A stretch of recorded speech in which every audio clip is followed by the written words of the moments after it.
ساڈے نبی دی زبان ساڈے واسطے قرآن، ساڈے نبی دی زبان ساڈے واسطے قرآن. ختم ہو گئی بات. جو مرضی کو کہتا پھر عقیدہ مضبوط زبردست، ایک منٹ کے لیے بھی ہلنے کی ضرورت نہیں. سب نے اپنے اپنے دلائل دیے ختم نبوت پہ. ضرورت ہی نہیں تھی. جب حضور کہہ گئے جو بن سکتے تھے ان کو نبی پاک کہہ گئے، جو بن سکتے تھے جن میں صلاحیتیں تھی. حضور نے فرمایا علی تو میرے لیے اسی طرح ہے جس طرح موسیٰ کے لیے ہارون تھے. لیکن موسیٰ کے بھائی ہارون بھی نبی تھے، پر میرے بعد کو نبی ہو سکتا تو ہو اسی طرح جس طرح موسیٰ کے لیے ہارون، جن کے اندر خوبیاں پائی جاتی تھی. فرمایا ابو بکر میری ساری امت سے افضل ہے پر نبی نہیں ہے. میرے رسول پاک نے فرمایا عمر فاروق میں وہ ساری خوبیاں پائی جاتی ہیں جو ایک نبی میں. لو کان نبی بعد لکان عمر ابن خطاب، اگر کوئی میرے بعد نبی ہوتا تو خطاب کا بیٹا عمر ہوتا. جو ہو سکتے تھے جب وہ نہیں ہوئے تو کانا شانہ اٹھ کے آ گیا ہے ادھر قادیان کا رہنے والا، اور تو کہتا ہے نہیں مجھے مان لو. چلو پورا نہ مانو، ذلی مان لو، بروزی مان لو، کوئی حیا ہونی چاہیے.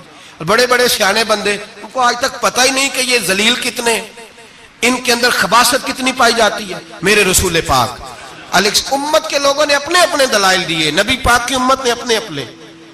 حضرت میاں محمد بخش صاحب رحمت اللہ علیہ ختم نبوت پہ بات کرنے لگے تو انہوں نے انوکھی بات ہی کر دی. انوکھی بات. ایک شخص ان سے کہنے لگا چل کے دیکھو تو صحیح، ملے تو صحیح. آپ فرمانے لگے دفع کرو، جنہ اندر عشق ہے رچیا اونا نہیں پج جانا، پاویں سونے ملن ہزارہ آسانی یار بٹونا. ہم نے دائیں بائیں دیکھنا ضرورت ہی نہیں.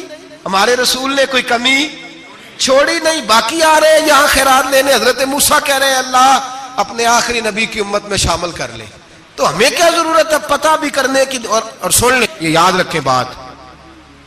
امام اعظم ابو حنیفہ رحمۃ اللہ علیہ فرماتے ہیں اگر کسی بندے نے دعویٰ کیا کہ میں نبی ہوں، دعویٰ کیا کہ میں نبی ہوں، اور سامنے والے نے اسے یہی کہہ دیا نا کہ اگر تو نبی ہے تو معجزہ دکھا، تو یہ کہنے والا بھی کافر ہو گیا. اس لیے کہ اس نے تو دلیل مانگ لیا، یہ تو تھوڑا سا متفق ہوا ہے. تماشا دیکھنے کے لیے بھی اگر کہا نا کہ اگر تو نبی ہے تو دلیل لا، کوئی معجزہ، تو یہ لفظ کہنے والا بھی بولیے دائرہ اسلام سے کیوں مانگی تو نے دلیل؟ کیا ضرورت پڑی تھی؟ کیوں تو نے ایسا کہا؟ اتنا متفق کا عقیدہ ہے کہ تو مانگ، تو یہ بھی نہیں کہہ سکتا کہ چل کچھ کر کے دکھا، یہ بھی تیرے لیے جائز ہے. صوفیاء کہتے ہیں تو نے سوچ کیسے لیا؟ طریقت کے اندر تو غیر کی مداخلت قابل قبول. اللہ نے توحید کا ہر جگہ خیال رکھا، رسالت کی وحدانیت کا ہر جگہ خیال رکھا. اللہ ایک، قرآن ایک، اسلام، نبی ایک، باپ، استاد. کوئی کسی قسم کی مداخلت کی ضرورت؟ کیسے لوگ مداخلت کر لیتے ہیں فٹافٹ. حضرت پیر سید مہر علی شاہ صاحب گولڑوی رحمت اللہ، حضرت خواجہ شمس العارفین سیالوی رحمت اللہ علیہ کے پاس پڑھا کرتے تھے، تدریس ہوتی تھی. خواجہ صاحب کو بٹھا کے درس تصوف، درس قرآن، درس حدیث دیتے تھے. یوں بیٹھے ہیں، گفتگو ہو رہی ہے، پڑھایا جا رہا ہے.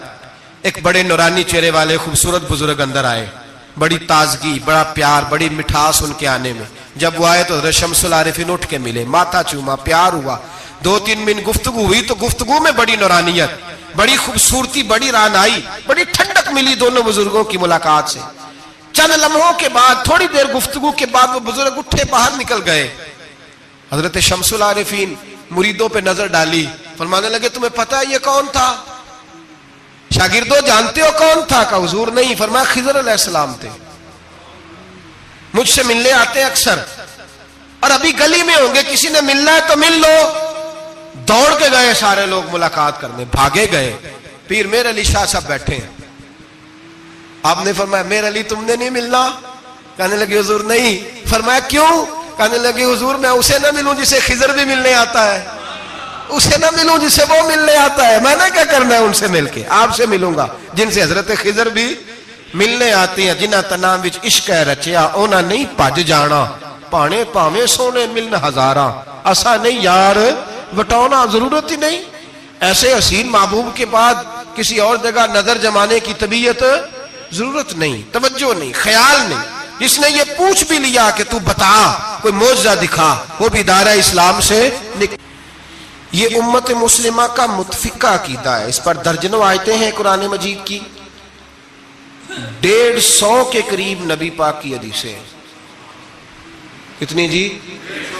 کوئی عالم فاضل زیادہ پڑھا لکھا ہوگا، مقررہ حدیث کو دیکھے گا یا اور ریسرچ کرے گا تو شاید زیادہ وہ نکال لائے، لیکن 150 کے لگ بھگ محبوب کی حدیثیں ہیں جن میں حضور نے فرمایا میں آخری نبی ہوں، میں آخری نبی ہوں، میں آخری نبی ہوں.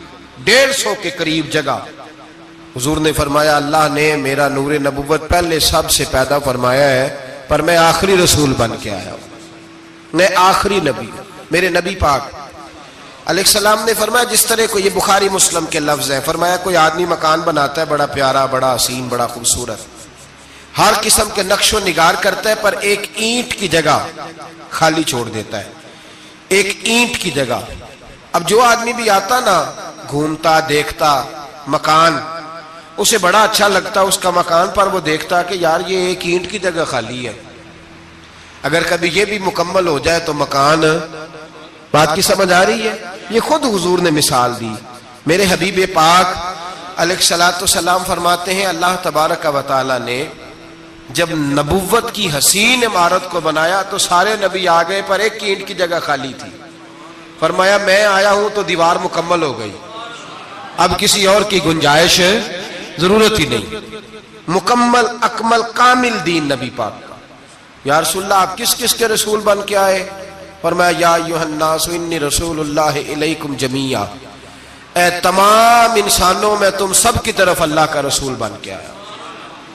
قرآن مجید نے کہا میرے نبی پاک صلی اللہ علیہ وسلم صرف انسانوں کے رسول نہیں، وما ارسلناک الا رحمۃ للعالمین، جس کو اللہ نے بنایا ہے ان سب کے حضور رسول بن کے آئے، سب کے لیے رحمت بن کے آئے.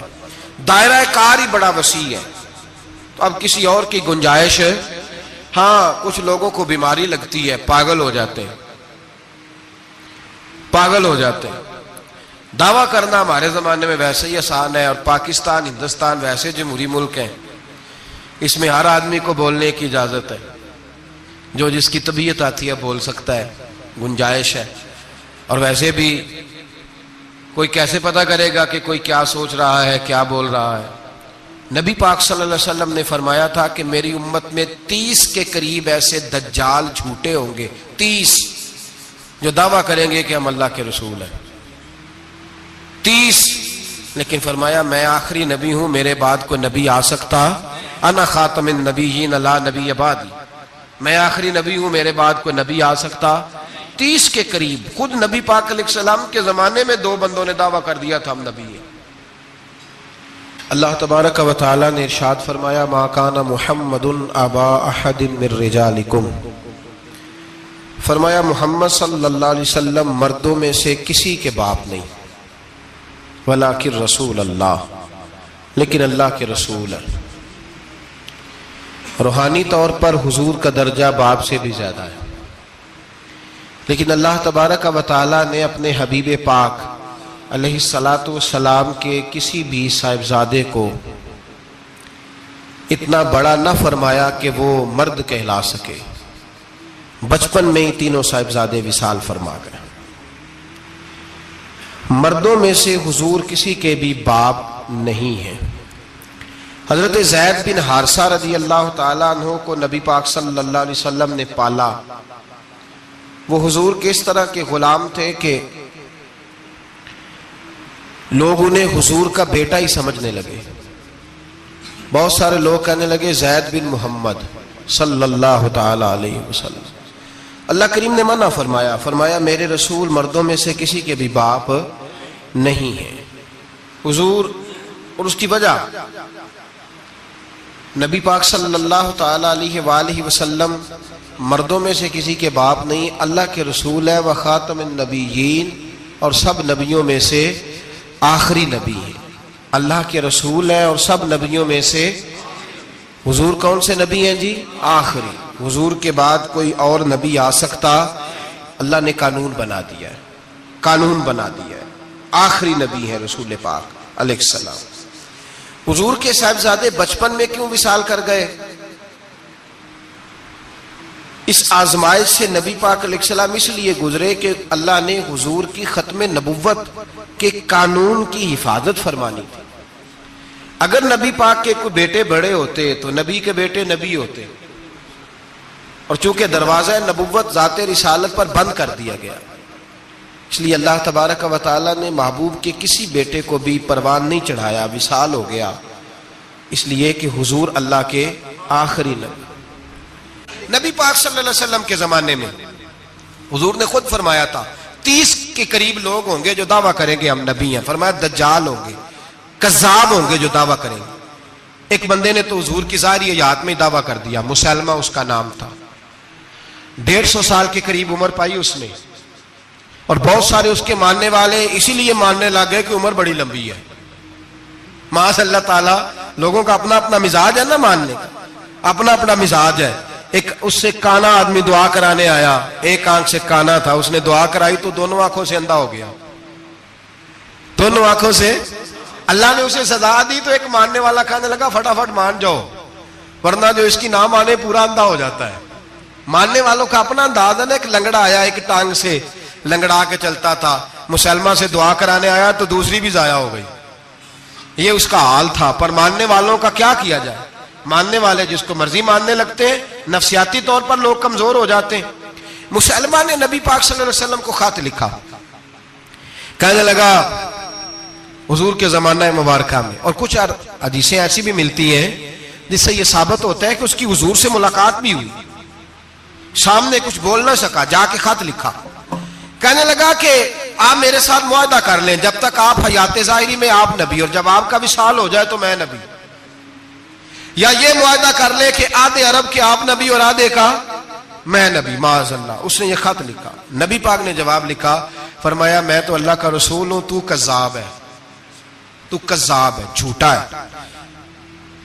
لوگ ایک اور بھی، میں ایک دن آرٹیکل پڑھ رہا تھا، کہنے لگے جی مرزے کے اب بڑے ماننے والے ہیں، اس کو کذاب نہیں کہنا چاہیے، ان کو دکھ ہوتا ہے. جو جھوٹ بولے اسے جھوٹا نہیں کہنا چاہیے. تو تھی بول دے کیوں نہیں؟ تو کی پروگرام ہے، کہنا چاہیے کہ نہیں کہنا چاہیے؟ یہ ثواب ہوگا. اس لیے کہ جو نبوت کا دوچا دعویٰ کرے اس کو نبی پاک نے جھوٹا کہا ہے. حضور نے فرمایا تو کذاب ہے. کیا کہا ہے؟ تو ثواب ہوئے گا آنکھوں گے تھے. کیا کہا ہے؟ کذاب. تو اس کو کذاب کہنا نبی پاک کی کیا کی ہے نا. پھر دے منن والے تکلیف ہوندی تے میں کہا پئی ہوے، وہ کذاب ہے، لہذا ہمیشہ کذاب ہی رہے گا. جب حضور نے کہا ہے جو دعویٰ کرے نبوت کا وہ کیا ہے، تو لہذا کذاب ہی رہے گا.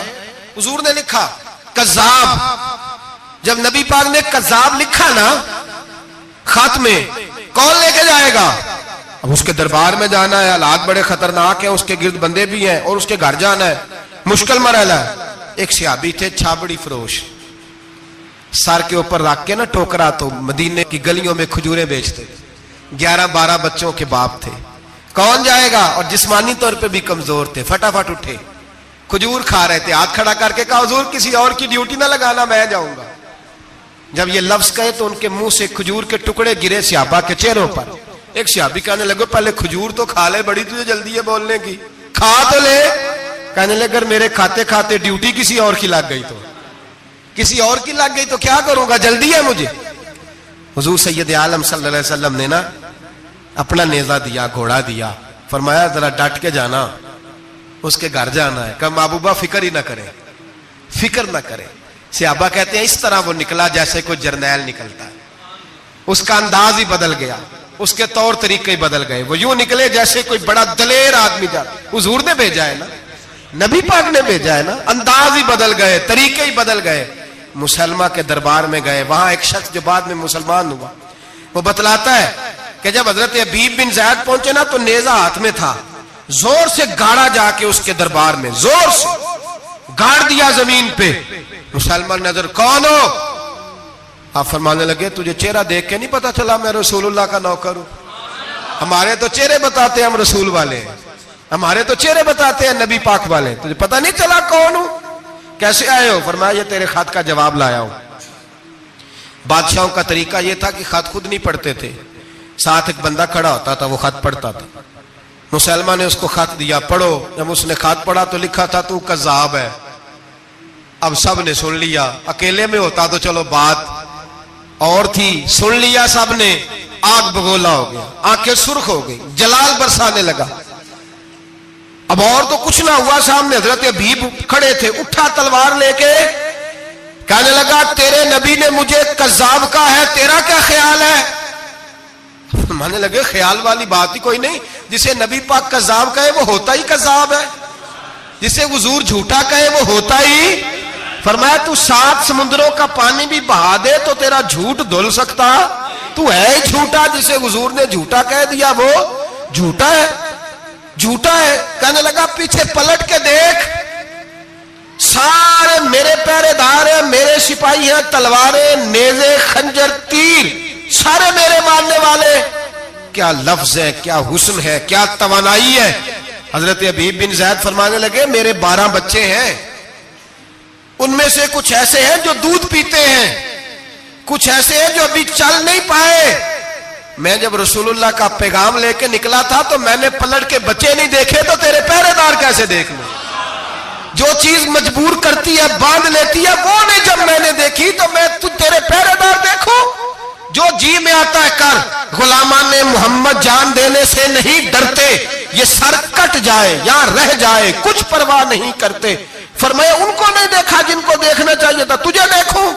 میں اکثر کہتا ہوں کٹ لگ جائے نا ہاتھ پہ تو نمازیں رہ جاتی ہیں، جماعتیں چھوٹ جاتی ہیں، طبیعتیں بگڑ جاتی ہیں، مشکل ہوتا ہے، تکلیف آئے تو سنبھلنا۔ یہاں ہلکا سا بچھو آ کے کاٹے تو شور ہو جائے گا، جمعے میں لوگ اٹھیں گے، اللہ مجمع بکھرے گا، وہ بچھو آ گیا، حالات بگڑ جائیں، چھپکلی پیروں پہ گرے تو لوگ اٹھ دوڑتے ہیں۔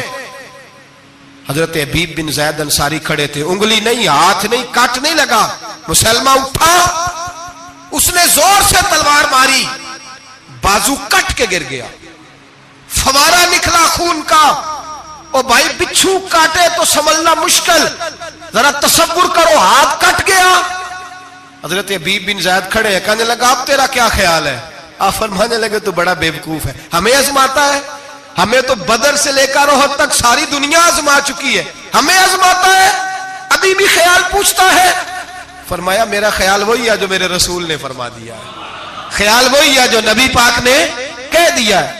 پھر تلوار ماری، دوسرا ہاتھ کٹ گیا، ذرا سوچنا، غور کرنا، ٹانگ ٹوٹی نہیں، ہڈی نہیں ٹوٹی، ماس نہیں اکھڑا، ہاتھ کٹ کے گرا، 2 ہاتھ گر گئے، زمین پہ گرے۔ حضرت حبیب کہنے لگا میں تجھے قتل کر دوں گا، باز آ جا۔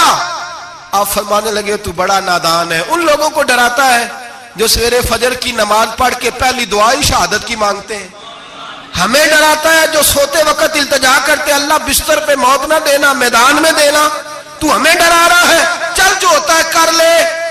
اس نے خنجر رکھا، تلوار رکھی گردن پہ، فرمایا میں کاٹ دوں گا۔ فرمایا کاٹتا کیوں نہیں، کاٹتا کیوں نہیں؟ اور وہ روایت کرنے والے کہتے ہیں مسلمہ کے ہاتھ کامتے تھے ختم نبوت کے تحفظ کے لیے، جب نبی پاک کے غلام نکلے تو جھوٹا دعوے کرنے والے کانپ اٹھے، کانپ کھڑے ہوئے، کہتے ہیں اس کے ہاتھ کانپتے تھے۔ حضرت حبیب بن زید کٹے ہوئے بازوؤں کے ساتھ بھی توانا تھے، قلم توڑ گئے میاں محمد بخش صاحب، فرمانے لگے وہ کچا رنگ للاری والا جیڑا چڑھدا لیندا رہندا، اے عشق تیرے دا رنگ محمد چڑھ جائے پھر نہیں لیندا۔ جب تلوار چلی، گردن کٹی، تو رسول اللہ کی ختم نبوت پر پہرا دینے والوں کا اجر میرے رسول نے بیان فرمایا، میرے نبی نے اجر بیان کیا، ڈگری جاری فرمائی، سند دی حضور نے، وہاں گردن کٹی، اور جہاں مدینے میں حضور کی آنکھوں میں آنسو آئے۔ یا رسول اللہ کیا ہوا؟ فرمایا میرا حبیب شہید ہو گیا ہے اور رب کریم نے اس کے لیے جنت کے سارے دروازے کھول دیے، سارے دروازے اللہ نے کھول۔ یہ سند جاری کی نبی پاک، ختم نبوت مسلمان کا عقیدہ۔ حضرت ابو بکر صدیق نے ختم نبوت کے تحفظ کے لیے پورا ایک دستہ تیار کیا۔ ابو جال کے بیٹے جناب سیدنا اکرمہ رضی اللہ تعالیٰ عنہ، ان کی سربراہی میں جناب سیدنا ابو بکر صدیق رضی اللہ تعالیٰ عنہ نے لشکر تیار کیا۔ وہ لشکر گیا، اس لشکر میں حضرت وحشی بھی تھے جنہوں نے حضرت امیر حمزہ کو میدان احد میں شہید کیا تھا۔ فرماتے ہیں میں دعا کرتا تھا اے اللہ بہترین مسلمان میرے ہاتھوں شہید ہوا ہے، اب میرے ہاتھوں کوئی بدترین کافر قتل کرا تاکہ میرا کفارہ ہو جائے. فرماتے جب میں گیا، جب میں نکلا میدان میں پہنچا تو مسلمہ میرے سامنے آ گیا، جھوٹی نبوت کا دعویٰ کرنے والا. کہتے ہیں جب سامنے آیا تو میں نے اس کو مارا، تیر وہ گرا، اور جب گرا تو میں نے رکھا پھر اس کی گردن پہ پیر. میں نے کہا میرے رسول تو میدان بدر میں دعا کریں تو 5000 فرشتے آتے ہیں، تو ذرا پلٹ کے دیکھ بے ایمان تیرا حال کیا ہے. فرماتے ہیں میرے قدموں کے نیچے. میں نے کہا تو میرے نبی سے مقابلہ کرنے چلا تھا؟ میں رسول اللہ کا ادنا غلام ہوں، نہ بدری ہوں، نہ اشرا مبشرہ میں سے ہوں، نہ میں خلفائے راشدین میں سے ہوں، پر ہوں رسول کا غلام، الصحابی کالنجوم میں شامل ہوں. فرماتے میں نے گردن کاٹی اور اللہ نے مجھے موقع دیا. حضرت امیر حمزہ اگر میرے ہاتھوں شہید ہوئے تھے تو نبی پاک کا بدترین دشمن بھی میرے ہاتھوں قتل ہوا. بہت سارے لوگوں نے دعویٰ کیا، اور 1 2 4 نہیں، ابھی چند مہینے پہلے ایک بندے کو پھر دورہ پڑا تھا. بعد میں اس کا معلومات کی تو پتہ چلا نفسیاتی مریض ہے بیچارہ. وہ بھی کہتا تھا میرے پاس وحی آتی ہے. بہت سارے لوگوں نے، لیکن ایک بندے نے ذرا منظم ہو کے دعویٰ کیا، اور خود چونکہ وہ انگریز کا وفادار تھا، تابع دار تھا، اور وہ کہتا تھا میرے آنے کے 2 مقصد ہیں. معاذ اللہ اپنے آپ کو نبی کہتا تھا. 2 مقصد ہے. ایک کہتا تھا کہ جو انگریز حکومت کا وفادار نہیں وہ اللہ رسول کا وفادار نہیں. معاذ اللہ پہلا اس کا آنے کا مقصد وہ بیان. دوسرا اس کا مقصد یہ تھا، وہ کہا کرتا تھا کہ دین سارا باقی ہے، موجود ہے، قرآن، حدیث، نماز، روزہ، حج، زکوٰۃ. میں معاذ اللہ نبی بن کے آیا ہوں تو صرف ایک کام کرنے آیا ہوں کہ جہاد کوئی نہیں، جہاد نہیں کرنا، کفر کے خلاف لڑنا. آپ کو پتہ تو چل گیا ہوگا میں کس کی بات کر رہا ہوں. مرزا غلام احمد قادیانی. اس کے ماننے والوں کو مرزئی بھی کہتے ہیں، احمدی بھی کہتے ہیں، قادیانی بھی کہتے ہیں. ایک ہوتا ہے کافر، ایک ہوتا ہے مرتد. ان دونوں میں فرق ہے. عیسائی، یہودی، سکھ، ہندو یہ کافر ہیں، ان کا اپنا عقیدہ ہے.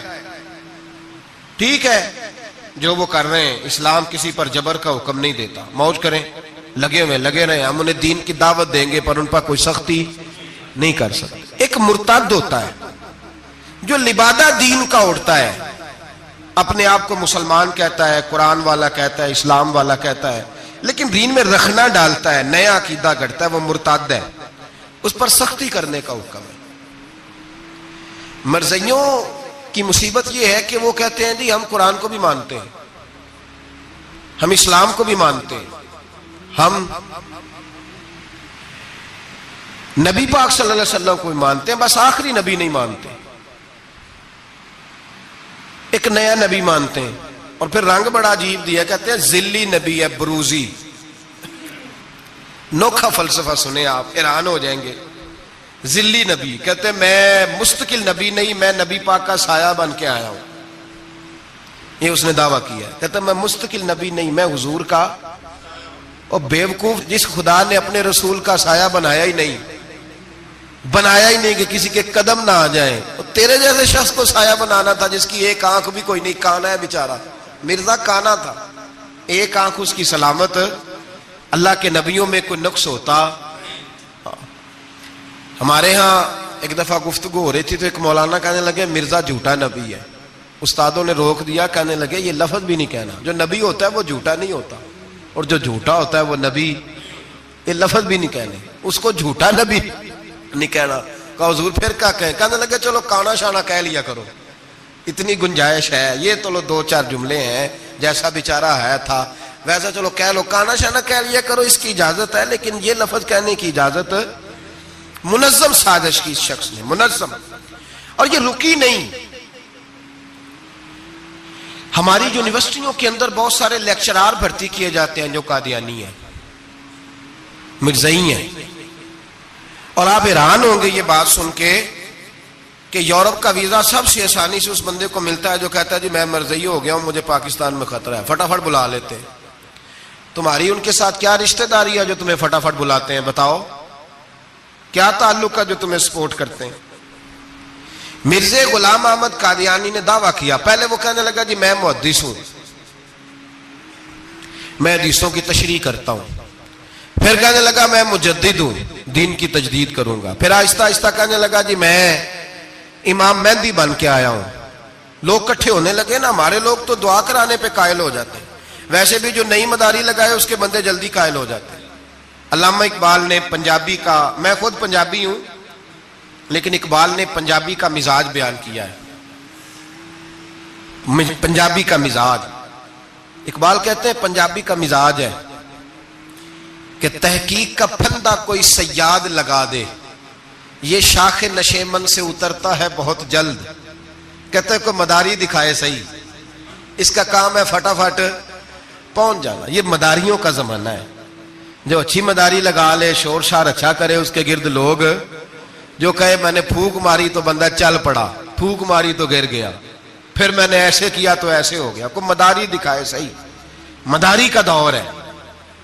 اس نے بھی مداری لگا لی, میں دعا کرتا ہوں تو فلانا صحیح ہو گیا, میں یہ کرتا ہوں تو کبھی محدث ہو گیا, کبھی وہ مجدد ہو گیا, پھر کہنے لگا میں امام مہدی ہوں. پھر اس نے تھوڑی ترقی کر لی تو کہنے لگا میں مسیح موعود ہوں, وہ جو حضرت عیسیٰ علیہ السلام نے دوبارہ پیدا ہونا تھا تو لہذا میں آ گیا ہوں, معاذ اللہ. پھر آہستہ آہستہ جب اس نے سمجھا نا کہ اب بندے تھوڑے پکے ہو گئے ہیں جو میرے ساتھ ہیں, پھر کہنے لگا نہیں میں ذلی نبی ہوں, بروزی, میں سایہ بن کے آیا ہوں. مرزا غلام محمد قادیانی, پشت پناہی اس کو انگریز کی حاصل تھی. کسی شخص کی جب حکومتیں سپورٹ کرتی ہیں پھر اس کا آگے بڑھنا بڑا آسان ہو جاتا ہے. اس کی انگریز نے مکمل پشت پناہی کی. اپنے بچوں کو سمجھائیں جو بات عرض کر رہا ہوں. ہمارے اپنے شہروں میں جو معروف سکول ہیں ان کے اندر ایسے ٹیچر بھرتی ہونے لگے ہیں جو قادیانی اور مرزئی ہیں, جو گندے نظریات کے حامل لوگ, جو طرح طرح کی, آپ کو نہیں پتا, ہمیں تو شوق ہی بڑا ہے نا, بچہ ایف ایس سی کرے صحیح, جائے جدھر مرضی, بی ایس سی کرے بس وہ, اور بڑی جلدی لوگ مائل اور قائل ہوتے ہیں. ایک صاحب مجھے کہنے لگے جی اب تو سائنس بھی ماننے لگی ہے اسلام کی ساری باتوں کو. تو میں کیا مانے چاہے نہ مانے, سائنس کے ماننے سے کوئی فرق پڑتا نہیں, مانتی سائنس تو نہ مانے, کیا اس میں حرج ہے. ایک حکیم صاحب بڑے پرانے بڑے سیانے کہنے لگا جی میں 2-3 امراض کا علاج کرتا ہوں, اس میں ایک کھانسی بھی ہے, چند قطرے شراب کے ڈال کے میں دوائی بناتا ہوں, بندہ ٹھیک ہو جاتا ہے. میں نے کہا آپ کا دماغ ٹھیک نہیں. میرے نبی پاک صلی اللہ علیہ وسلم نے جس چیز کو گند کہا ہے اس میں کبھی شفا ہو سکتی, سارا زمانہ بھی کہے کہ ٹھیک ہو جائے گا تو اس میں شفا ہو سکتی. جو پیشاب سے زیادہ پلید ہے اس میں بھی کبھی شفا ہو سکتی ہے. تو سائنس مانے, حکمت جو مرضی کہے. ڈاکٹر روز کہتے ہیں کزن میرج سے مسائل بنتے ہیں, قریبی رشتہ داروں میں شادی کرنے سے. رسول پاک علیہ الصلوۃ والسلام نے سگے چچا کے بیٹے کے ساتھ حضرت فاطمہ کا نکاح کیا. اگر مسائل بن سکتے ہوتے تو رسول پاک کبھی یہ کام کر سکتے, سوال ہی پیدا نہیں ہوتا. روز ڈاکٹر کہتا ہے آپ پتہ کرنے جائیں بیماری کہاں سے لگ گئی, آپ کے خاندان میں تو کسی کو نہیں تھی, فلانے کو تو نہیں تھی, سسرال میں میکے میں. بھئی اللہ کے رسول نے فرمایا بیماری متعدی نہیں ہوتی, ایک کو دوسرے سے لگ سکتی. تو ساری دنیا کے ڈاکٹر کہیں بے شک ہماری طبیعت مان سکتی, ہم کوئی کچے نظریات کے لوگ ہی نہیں. یہاں تو بندے فٹافٹ ایسے ہو جی وہ سنا تھا, اس نے کہا تھا, کیا مطلب ہے. ملا رومی نے بڑی پیاری بات لکھی ہے. ملا رومی کہتے ہیں کہ ایک بادشاہ تھا تو اس کے زمانے میں ایک بندے نے نا نبوت کا دعویٰ کر دیا. اس نے کہا میں بھی نبی ہوں, معاذ اللہ ثم معاذ. بادشاہ بڑا سمجھدار تھا, سیانا بندہ تھا. اس نے کہا اس کا پس منظر تو پتا کرو, کوئی پاگل تو نہیں, کوئی گھر میں جھگڑا تو نہیں رہتا, اس کا بھوک کا ستایا ہوا تو نہیں, کیونکہ اس طرح کے بندے مختلف دعوے کرتے پھرتے ہیں. پتہ کیا, معلومات کی, تو لوگوں نے آ کے بادشاہ کو بتایا کہ نا کچھ نہیں نا تو 15 دن اس کو روٹی نہیں ملتی بیچارے کو. بڑے کاروبار کیا ہے, چمکا کوئی نہیں, تو اس نے کہا چلو یہ والا کام کرتے ہیں, مشہور تو ہو جائیں گے نا, بدنام جو ہوں گے تو کیا نام نہ ہوگا. بادشاہ نے کہا چلو ٹھیک ہے بلاؤ. اس کو بلایا تو بادشاہ کہنے لگا اس کو باورچی خانے میں لے جاؤ اور جتنے کھانے پک سکتے ہیں نا پکا کے اس کے سامنے رکھو, صبح شام اسے روٹی کھلاؤ. 15 دن نہ 2 ہفتے بڑا خوب کھانا کھلایا اس کو, زبردست اچھی طرح سے سیر ہو کے روٹی کھلائی. تو ملا رومی کہتے ہیں 15ویں دن باہر نکالا, بادشاہ کے سامنے پیش کیا. تو بادشاہ کہنے لگا اور معاذ اللہ دعویٰ کرنے والے کہ میں نبی ہوں, کو نیا پیغام آیا تیرے پاس کہ نہیں. کوئی نیا الہام، کو نیا پیغام؟ کہنے لگا جی بالکل آیا ہے۔ نے کہا سنا؟ کہنے لگا میرے پاس نیا پیغام آیا ہے کہ تو جہاں پہنچ گیا یہاں سے نکلنا نہیں، اب تو نے یہیں رہنا ہے، یہ مجھے حکم ہوا ہے، لہذا اگر تو حکم عدولی کرے گا تو نافرمان ہو جائے گا۔ تو اس نے کہا ٹھیک ہے، میں تیری بات سمجھ گیا ہوں، روٹی تجھے 3 وقت ملا کرے گی لیکن تو گھر جا کے رہے۔ آج کے بعد اس طرح کا کوئی دعویٰ، پیٹ کے ہاتھوں مجبور ہو کے لوگ دعوے کرتے ہیں، اور پھر جو ان کے ساتھ ہوتے ہیں نا وہ بھی بہت سارے پیٹ کے ہاتھوں مجبور ہوتے ہیں، تنخواہیں لگ جاتی ہیں، اور جب کسی کی تنخواہ لگ جاتی ہے پھر پراپوگنڈا کرنا اس کی ذمہ داری ہوتی ہے، شور کرنا ذمہ داری، رائے عامہ ہموار کرنا اس کی ڈیوٹی ہوتی ہے۔ مرزا صاحب نے دعوے کر دیے، لوگ کٹھے ہونے لگے، انگریز کی پشت پناہی تھی، اور اس نے سب سے پہلا اٹیک ان لوگوں پہ کیا جو سردار کہلاتے تھے، چودھری کہلاتے تھے، زمیندار تھے۔ غور کریں جو بات سمجھا رہا ہوں، اس کا سب سے پہلا الناس والا دین ملوکہم، لوگ اپنے سرداروں کے مذہب پہ ہوتے ہیں۔ مرزے کا سب سے پہلا اٹیک، قادیانیوں کا سب سے پہلا جو حربہ تھا وہ چودھری لوگ تھے، بڑے لوگ، اس لیے کہ اسے پتا تھا کہ ان لوگوں پہ قبضہ جمایا جائے گا تو باقی جو عوام ہے اس کو قریب کرنا آسان ہو۔ بڑے بڑے ذمہ داروں پہ، جگیرداروں پہ، مالداروں پہ، رئیس لوگوں پہ اس نے پھندے ڈالے، قابو کیے، اور ایک جمعیت تیار کر لی۔ پھر جب لوگ کٹھے ہو گئے اور اس نے دعویٰ کر دیا کہ میں نبی ہوں، علماء نے اس کو کئی دفعہ بلایا، حضرت پیر میرے علی شاہ صاحب رحمت اللہ علیہ، پیر صاحب نے فرمایا کسی میدان میں سامنا تو کر، گفتگو تو کر، پر وہ سامنے آنے کو تیار۔ امیر ملت پیر جماعت علی شاہ صاحب محدث علی پوری رحمت اللہ علیہ فرمایا سامنے تو آ، نہ کہیں سامنے تو آ تو صحیح۔ حضرت حجت الاسلام مولانا حامد رضا خان صاحب رحمت اللہ تعالی علیہ حضرت کے صاحبزادے فرمانے لگے تو ایسا بے ایمان ہے، سامنے کیوں نہیں آتا؟ باہر تو نکلنا، آ تو صحیح۔ ہم تو اس رسول کے ماننے والے ہیں جو ہر میدان میں سامنے آ جاتے تھے، ہر میدان میں، ہر میدان میں، لیکن نا نبی دنیا میں تبلیغ کرنے آتے ہیں، کشتی کرنے نہیں آتے۔ مولانا حامد رضا صاحب نے وزیر خان مسجد میں تقریر کی، اعلی حضرت کے شہزادے تو فرمانے لگے ہم تو اس رسول کے ماننے والے جو ہر میدان میں سامنے رہے۔ نبی پاک باہر نکلے تو رکانہ پہلوان بکریاں چرا رہا تھا، کھیت میں تھا، کہنے لگا میں نبی تب مانوں گا جب میرے ساتھ کشتی کریں گے۔ حضرت بلال حبشی رضی اللہ تعالیٰ عنہ فرماتے ہیں کہ حضور کا مزاج نرم و نازک تھا، ہاتھ پھول سے زیادہ نرم ہوتے تھے، کستوری سے زیادہ خوشبودار ہوتے تھے، نرم و نازک وجود تھا، مکھی نہیں بیٹھتی تھی۔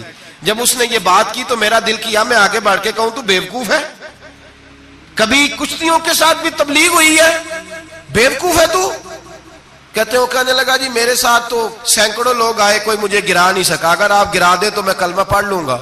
کہتے رسول پاک نے آستینیں چڑھائی، فرمایا چل آجا کشتی کر لیتے، تو آ صحیح میدان میں نکل۔ میرے رسول پاک نے آستین چڑھائی، تامت مبارک کو سمیٹا، فرمایا چل آجا آجا۔ ہر میدان میں رسول پاک تشریف لائے، نبی پاک سامنے ہوئے، حضور نے اس کو داؤ لگانے کا موقع دیا، کبھی ٹانگوں کی طرف بھاگتا، کبھی پیچھے آتا، کبھی دائیں۔ جب بھاگ بھاگ کے حضرت بلال کہتا ہے وہ بھاگ رہا تھا، حضور مسکرا رہے تھے، سبحان اللہ۔ نبی پاک کیا بات ہے، سرکار ہنس رہے تھے کہ چل چل یار ٹھیک ہے بھاگ دوڑ لے۔ جب بھاگ دوڑ لیا تو میرے نبی پاک نے بازو سے پکڑا، 2-3 دفعہ لایا تو زمین پہ گر گیا، حضور نے پکڑ کے اٹھایا، فرمایا میں صرف گرانے نہیں آیا، میں تو اٹھانے آیا ہوں۔ کھڑا کیا تو کہنے لگا نہیں آپ نے تو مجھے موقع ہی نہیں دیا، تو حضور نے فرمایا دیر کوئی نہیں ہوئی، تو دوبارہ آ جا، کوئی عرض نہیں، آ جا دوبارہ سے۔ دوبارہ آیا تو میرے حبیب نے 2 دفعہ ہلایا تو پھر جا گرا، کہنے لگا نہیں ابھی بھی میں سنبھل نہیں سکا تھا، فرمایا کوئی عرض نہیں، یہ کوئی ایسا معاملہ ہے تو دوبارہ آ جا۔ اب کہ جب آیا نا تو حضرت بلال کہتے ہیں وہ دستے مبارک جن کو میں تھامتا تھا تو لگتا تھا پھول تھام لیے ہیں، ان ہاتھوں سے حضور نے اٹھا کے فضا میں بلند کیا اور حضور نے دھڑام سے زمین پہ گرایا تو کلمہ پڑھتا ہوا کھڑا ہوا، کہنے لگا اے محبوبہ جو تیرے ہاتھ میں طاقت ہے وہ تیری نہیں، وہ خدائی طاقت ہے، وہ خدائی طاقت ہے، خدائی۔ میرے رسول پاک علیہ السلام ہر میدان میں، علماء نے کہا تو نکل تو صحیح، پر کبھی باہر نکلا، فوت کہاں ہوا تھا پتا نا آپ کو؟ فوت کہاں ہوا تھا جی؟ چلو مینوں تے دسن دی لوڑ ہی نہیں، تہاڈے تے سارا پتا ہے ہوتا، باتھ روم میں مرا، وہ باتھ روم میں، اور آج تک لوگ باز نہیں آئے، ان کی عبادت گاہیں ہیں، بڑے چکر ہیں۔ اب ایک نیا بہانہ میں سنتا ہوں، نیا بہانہ. کہتے ہیں جی پاکستان کی اسمبلی نے انہیں کافر کہا ہے. اسمبلی وزیر اعظم صاحب شیخ الحدیث ہے آپ کے. اسمبلی میں جو لوگ بیٹھتے ہیں شیخ، ان کا کیا کفر اسلام سے، کیا وہ کسی کو کہیں گے بیچارے. سورۃ اخلاص تو ہمارے وزیر داخلہ اور وزیر خارجہ نہیں سنا سکتے. یہ حال ہے. بہت بڑے بڑے بیرسٹر کہلانے والوں کو سورۃ اخلاص نہیں آتی، انہوں نے کسی کو کافر مسلمان کیا کہنا ہے. اسمبلی کا مسئلہ نہیں ہے. امت مسلمہ کے علماء، محدثین، محققین کا متفقہ فیصلہ ہے کہ مرزائی کل بھی کافر تھے، آج بھی قیامت تک کافر، اور بدترین کافر ہے، ہلکے پھلکے کافر بھی نہیں، سپرلیٹر ڈگری ہے، زبردست قسم کے کافر ہے، چھوٹے موٹے بھی نہیں، آخری درجے کے بدترین مشرک ہیں. ہم لوگوں کی اپنی موج ہے جمہوری، اور نہیں جی نہیں نرمی کرنی چاہیے، نہیں جی نہیں نرمی کرنی. ایک پارٹی والا دوسرے پہ سختی کر رہا ہے. مذہب کے معاملے میں سارے اس نے اخلاق کے قائل ہیں، سب اخلاق کے قائل ہیں. نرمی کرو ٹھیک ہے، سب کو کہو چلو ٹھیک ہے گلی برابر کی ہے، ووٹ برابر کے لے لو. وہاں کہتے ہیں نہ دیے تو لڑائی بھی ہوگی، ناراضگی بھی ہوگی، جھگڑا بھی ہوگا، یہ بھی ہوگا. دنیا داری کے معاملے میں سختی، اور دین کے معاملے میں ایسا نہ کرو. وہ بدترین مشرکین ہیں، انہوں نے ایسے ایسے ظلم کیے. وہ تو کہتے ہیں جو ہمارے پیچھے نماز، مرزا تو یہ کہتا تھا جو مجھے نہیں نہ مانتے وہ سارے شیطان کے پیروکار ہیں. تو سب کو شیطان کہہ رہا ہے، تو نرمی کر رہا ہے. اور پھر اس کی کرامتیں بڑی عجیب تھیں. فرشتہ آتا تھا وہی لے کے، اس کا نام تھا ٹیچی. ٹیچی اپنی کتاب میں لکھا ہے. نام کیا ہے؟ نبی پاک صلی اللہ علیہ وسلم نے فرمایا کہ جناب عائشہ کے ساتھ میرا نکاح اللہ نے آسمانوں پہ کیا ہے. اس نے حدیث پڑھ لی تو سویرے اٹھ کے اس نے بھی ایک فتویٰ دیا. ایک بی بی تھی، نام تھا محمدی بیگم. کہنے لگا میرا بھی اس کے ساتھ آسمانوں پہ نکاح ہو گیا ہے. پھر ساری زندگی محمدی بیگم کی منتیں ہی کرتا رہا. اس نے کہا میں نے نہیں کرنا تیرے بے ایمان کے ساتھ نکاح. کیسا آسمانوں پہ نکاح ہوا تھا، پھر زمین پہ ہو سکا؟ ایسا بدبخت آدمی، ایسا بدبخت. اور اس کو جو خوابیں آتی تھی بڑی نرالی تھی. 15 روپے کا ملازم تھا، وہ ماہانہ 15 روپے ملتے تھے، سیالکوٹ میں ملازمت کرتا تھا. جب یہ اس نے ڈھونگ اور ڈرامہ رچایا تو موجیں لگ گئی. میں نے کہا کہ مداری کوئی بھی کرے تو لوگ کٹھے ہو جاتے ہیں. سیدھی سیدھی بات، صاف ستھری بات تو اتنی جلدی ہضم ہی نہیں نہ ہوتی لوگوں کو. تو اس نے جب وہ کہتا مجھے خواب آئی ہے. خواب کیا آئی ہے؟ کہتا وہ میرے پاس کوئی آنے والا آیا تو مجھے ہزاروں روپے دے گیا ہے. جب بھی اس کو خواب آئی کوئی ہزاروں روپے کی آئی، دولت کی آئی. مرزے نے بہت سارے لوگ بطور تنخواہ دار وہاں رکھے. پھر یہ تحریک چلی، 1 2 4 نہیں، درجنوں لوگ اس میں شہید ہوئے. جگہ جگہ رسول اللہ کے غلاموں نے صلی اللہ. اور بڑی ذمہ داری سے بات کہہ رہا ہوں، بڑی ذمہ داری سے. دین کی کوئی تحریک چلتی ہے تو نہ سیاستدان نکلتا ہے، نہ جاگیردار، نہ سیاستدان، نہ وڈیرا، نہ کوئی اور، الا ماشاءاللہ. دین کی تحریک چلتی ہے تو نہ یہ لاکھ لاکھ روپیہ لینے والے نعت خواں باہر نکلتے ہیں، نہ جو بڑی گدیوں پہ جدی پشتی پیر بیٹھے ہیں وہ باہر آتے ہیں. وہ علماء اور مشائخ جن کا دین سے رشتہ ہے. اگر پیر جماعت علی شاہ صاحب نکلے تو خالی پیر نہیں تھے، عالم دین بھی تھے. اگر پیر میرے علی شاہ صاحب نکلے تو خالی پیر نہیں، بہت بڑے عالم تھے. حجت الاسلام نکلے تو خالی پیر نہیں، عالم تھے. یہ علماء نکلتے ہیں، مار کھاتے ہیں. ایک عالم نے مار نہیں کھائی، 2 نے نہیں کھائی، درجنوں نے کھائی، ہزاروں اور سینکڑوں نے کھائی. علماء نے قربانیاں دی، جیلوں میں بند ہوئے. علامہ محمود رضوی صاحب رحمت اللہ تعالی علیہ کو پکڑ کے لاہور کے قلعے میں بند کیا گیا، اور انگریز نے اس قدر سخت سزا دی کہ علامہ کو باندھ کے ختم نبوت کی تحریک چلانے کے جرم میں الٹا لٹکا کے تو نیچے توڑی ڈال کے اور چیزیں ڈال کے دھواں جلا دیا گیا. ان کے ناک میں دھواں جاتا تھا. ساری زندگی دمے کے مریض رہے. 2-3 باتیں بھی کھول کے نہیں کر پاتے. اس قدر زیادہ اذیت دی گئی علماء کو، اس قدر زیادہ. علامہ عبدالحمد بدایونی رحمت اللہ تعالی علیہ فرماتے ہیں کاٹنے والے جانور ہماری شلواروں میں ڈال کے نیچے سے باندھ دیا جاتا تھا. کہا جاتا تھا اب ختم نبوت کی بات کرو. لیکن کوئی شخص بھی 1 منٹ کے لیے بھی پیچھے ہٹنے کو تیار. قربانیاں دے کر، قربانیاں ان بے ایمانوں کو کافر قرار دلوایا. اور پھر بطلے حریت امام وقت حضرت علامہ شاہ احمد نورانی رحمت اللہ علیہ اور مولانا عبدالستار خان نیازی کو سزائے موت کا حکم ہوا. مولانا ابو الاسناد اعلیٰ حضرت کے خلیفہ تھے، ان کے صاحبزادے سید خلیل احمد صاحب رحمت اللہ تعالی علیہ کو سزائے موت کا حکم ہوا کہ مرزائیوں کے خلاف انہوں نے علم بلند کیا، وہ تو پاکستان بنا، پھر جدوجہد شروع ہوئی، پھر زور ہوا، پھر علامہ نورانی رحمت اللہ علیہ کی قیادت میں پورے زور اور شور کے ساتھ تحریک چلی، آخر مجبور ہوئے اس دور کے وزیر اعظم بھٹو صاحب مجبور ہو گئے اور کہا ٹھیک ہے سویرے میں مرزے کے پوتے کو بلاتا ہوں، آپ اسمبلی میں بیٹھ کے بات کریں، ان سے گفتگو کریں، اگر ہم قومی اسمبلی کے ممبران نے دیکھا واقعی جھوٹا ہے تو ہم انہیں اقلیت قرار دے دیں گے۔ علامہ نورانی حضرت ابو بکر صدیق کی اولاد تھے اور میرے اعلیٰ حضرت فاضل بریلوی رحمت اللہ علیہ کے خلیفہ کے بیٹے تھے، اور خود حضور مفتی اعظم ہند رحمت اللہ علیہ کے مرید تھے۔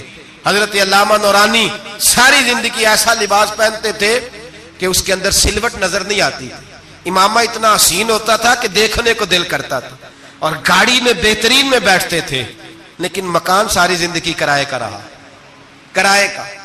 لوگ کہتے ہیں ملنے جاتے تھے، سیڑھیوں سے اترتے تھے تو علامہ نورانی سیڑھیوں پہ بٹھا لیتے تھے، کہتے 2 ہی کمرے ہیں اور میں آپ کو بٹھا نہیں سکتا، گھر میں جگہ نہیں، تو کہا حضرت آپ اجلے تو بڑے نظر آتے ہیں، تو آپ فرماتے لباس دنیا کو دکھانے کے لیے پہنا ہے، اور باقی تو سارا میرا معاملہ خدا رسول کے ساتھ ہے، میں جانوں اللہ رسول جانے، میں بھکاری بن کے نہیں جینا چاہتا، خودداری کے ساتھ وقت گزارنا چاہتا ہوں۔ علامہ نورانی کہتے ہیں